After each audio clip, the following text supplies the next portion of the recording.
the typhoon, the local government was incapacitated to discharge their functions because more than 90% were victims themselves. Huge damages to electricity, water supply, communications, ports and thoroughfares, and of course the deterioration of peace and order that looting was observed in the first few days after Yolanda.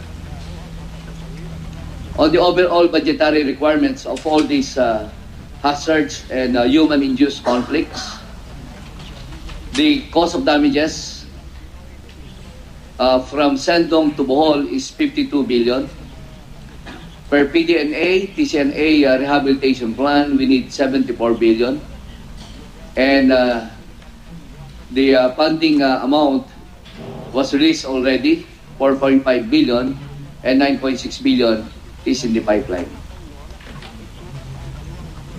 The following are Can you repeat that, please? Yes, in figures. 4.5 billion, sir, was already released. All right. To the affected areas. Recommendation stands at 9.6 billion. This recommendation was submitted already to the Office of the President. Okay, anyway, we will ask the questions later. On the recommendations, there's a need to revise the current water code per PD 1067 of 1976, because in this water code, the urban areas, it's only required 3 meters, rural areas 20 meters easement, and forested areas 40 meters easement. Establishment of safe evacuation centers, that is a typhoon shelter, which are also resilient to earthquake, landslide, and floods. Enhancement of emergency telecommunication system and acquisition of mobile devices. Increased capacity for mobility, air, sea, and land assets. And the creation of national responders in the 3 major islands with expertise on collapsed structures and water search and rescue operations. Your Honors, those are my, that's my presentation. Thank you very much, Administrator Del Rosario. Mr. Chairman. Yeah. Thank you, Mr. Chairman. May I ask questions? Right. The first question, Mr. Chairman, and before we proceed to that, may I acknowledge the presence of the Honorable Zenaida Angking Manila. Marami ho kaming members at saka invited members of the House. One question, Mr. Chairman, is this. The estimated cost of a total rehabilitation, reconstruction, and recovery is 74 billion. Yes, Mr. Chairman. But this is assuming that a complete assessment of Yolanda that government has to address is not yet complete.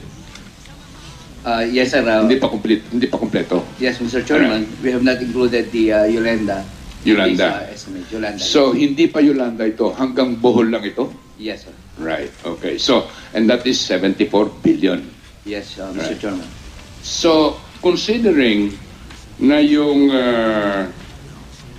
Pablo so far as listed is the one that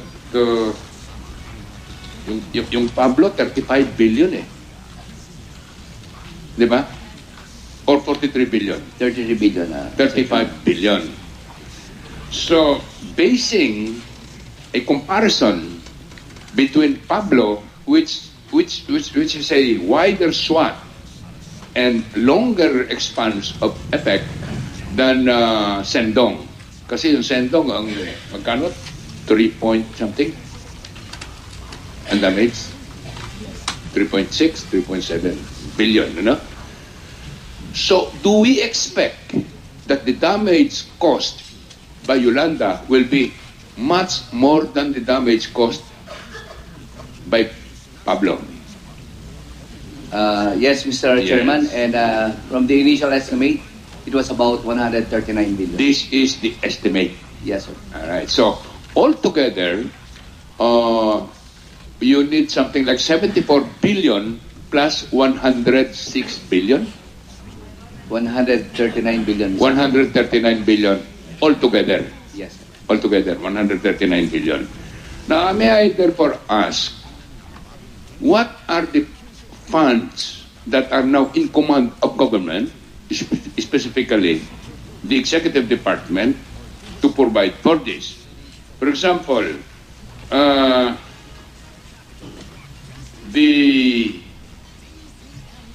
what is the present calamity fund, both provided for in the 2013 budget and 2014 budget?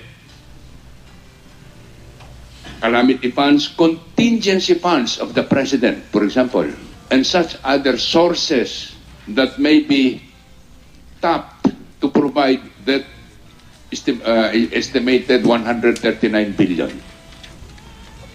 Magkano ang naiiwan pa? If you are not ready to answer, don't answer it.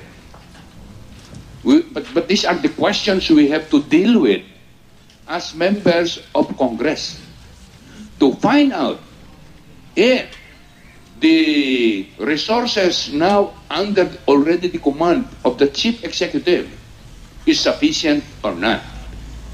Isasama nyo na rin siguro sa kwenta dyan yung supplemental budget. Nakapapasa lang. Which, ang makano yun? 14.6? Thereabouts. So, what Congress needs from you, representatives of the Executive Department, is how much more do you need? Yung po ang tanong natin. So that Congress, because I personally believe, yung supplemental budget is not enough. It is not enough when you finally have completed the assessment of the total damage. Meron pa ba tayong inaasahan ng bagyo for the end of the year? Sabi ng Pag-asa, dalawa pa eh. Di ba?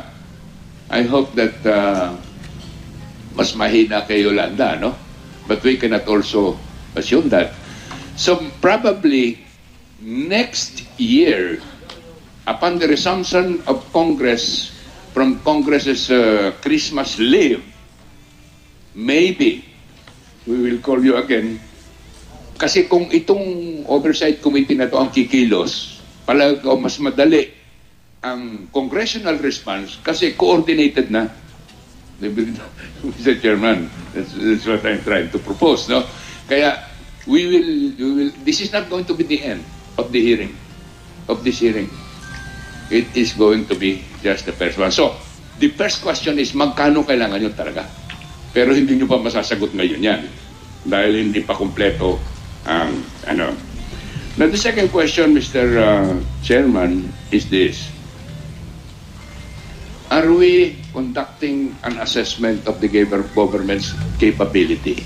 For example, are we intending to use the Armed Forces of the Philippines construction brigades? That's a question.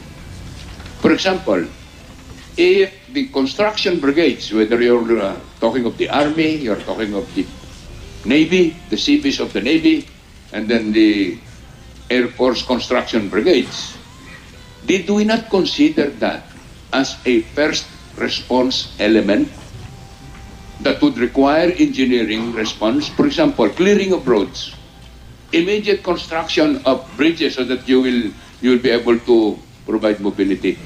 We would like a study of this. And maybe in the next presentation, Mr. Chairman, I propose that they should be ready to present this. Not only on the issue of engineering brigades, but we would also like to hear from you the mobility question. C-130s, LSTs, or its equivalent, as far as the Navy is concerned, helicopters, for example, and then other equipment that may be required to increase the mobility of the government, especially in the first two elements of response: rescue and relief.